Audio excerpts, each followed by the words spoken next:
24 మధ్యకాలంలో ఎంతెంత ధరలకి ఏ కంపెనీల వద్ద కొన్నారు, అలాగనే 2019-24 మధ్యకాలంలో భారీగా ధరలు పెంచి ఒక సంస్థకి 100 కోట్లలో లబ్ధి చేకూర్చాలన్నది వాస్తవమా కాదా?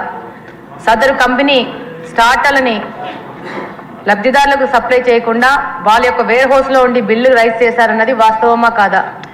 గత ప్రభుత్వానికి సంబంధించిన పార్టీకి ఈ యొక్క సంస్థ ఆర్థికంగా సపోర్ట్ చేసిందన్నది వాస్తవమా కాదా? నెక్స్ట్ వెంకట్రావు గారు, గన్నవరం.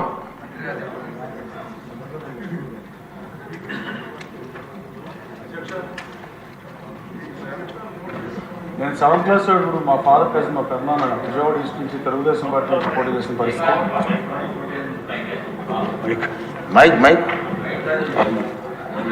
అధ్యక్ష, 1985 శాసనసభకి మా ఫాదర్ కజిన్ తెలుగుదేశం పార్టీ నుంచి పోటీ చేసి స్వల్ప తేడాతో ఓడిపోయినప్పటి నుంచి అప్పుడు నేను 7th క్లాస్ అవుతున్నా అధ్యక్ష. 10th క్లాస్ నుంచి స్కూల్లో టీచర్ అయితే ఏమవుతుంది, ఎమ్మెల్యే అవుతుందని చెప్పి. కానీ ఎంత కష్టమైందని తెలియక అప్పుడు అనుకున్నాను, ఇప్పుడు భావిస్తున్నా.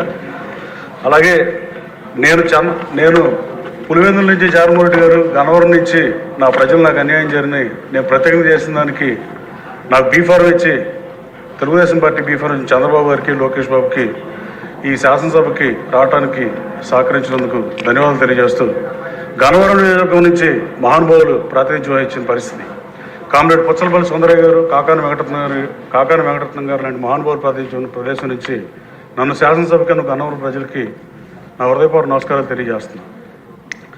అలాగే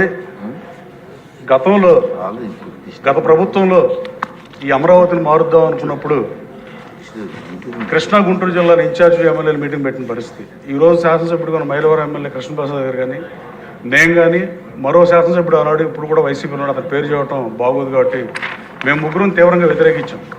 కానీ ఆ రోజు గొంతు నొక్కేసిన పరిస్థితి. అలాగే 1955 సంవత్సరం నుంచి అత్యంత తక్కువ అభివృద్ధి చేసిన ప్రభుత్వం ఏది ఉంటే అది గత ప్రభుత్వమే. అలాగే భాషా ప్రయుక్త రాష్ట్రం ఏర్పడిన తర్వాత తెలుగు భాష మీద కూడా దాడి చేసిన ప్రభుత్వం ఇది. వీటన్నింటికి తోడ్పాటు అమరావతిని మార్చేద్దామని చూసిన పరిస్థితి. మీరు అమరావతిని చరిత్ర పరికిస్తే అమరావతి ఇక్కడి నుంచి కదలకుండా, ఇంచు కూడా కదలకుండా ఉండే కారణం అమరావతి ప్రాశస్త్యం అంటే ఏమాత్రం అనుమానం లేదు. అలాగే పంచారామాల మొదలైన శైవక్షేత్రం ఇక్కడ ఉంది అమరావతిలోనే. అలాగే గౌతమ బుద్ధుడు నడయాడిన నేలది. అలాగే వర్ధమానుడు సంచరించిన ప్రాంతం, మత సమ్మేళనానికి కేంద్రం. ఇలా అమరావతి చరిత్రని పరికిస్తే అభివర్ణించడానికి కూడా ఎంత సాధ్యం ఉన్న ప్రాముఖ్యత ఉన్న నగరం ఇది. దీంట్లో రాజా వాసిరెడ్డి వెంకటాద్రి నాయుడు చిట్ట చివరిగా రాజుగా పరిపాలించిన కూడా ఇదే రాజధాని. దీంట్లో హెరిటేజ్ సిటీలని 12 గుర్తించే కేంద్ర ప్రభుత్వం ఆ రోజు అమరావతి కూడా ఉంది. కానీ ఇప్పుడున్న రాజధాని అమరావతిలో ఆ అమరావతి లేకపోవటం, ఆ అమరావతి కూడా ఎల్లలు మార్చి అమరావతిని కూడా ఈ అమరావతిలో కలిపితే అసలు అమరావతిని కూడా ఇది అజరామరం అవుతుందని భావిస్తూ మీరు అవకాశం ధన్యవాదాలు తెలియజేస్తున్నాను. Thank you. మాధవి గారు, నెల్లిమర్ల.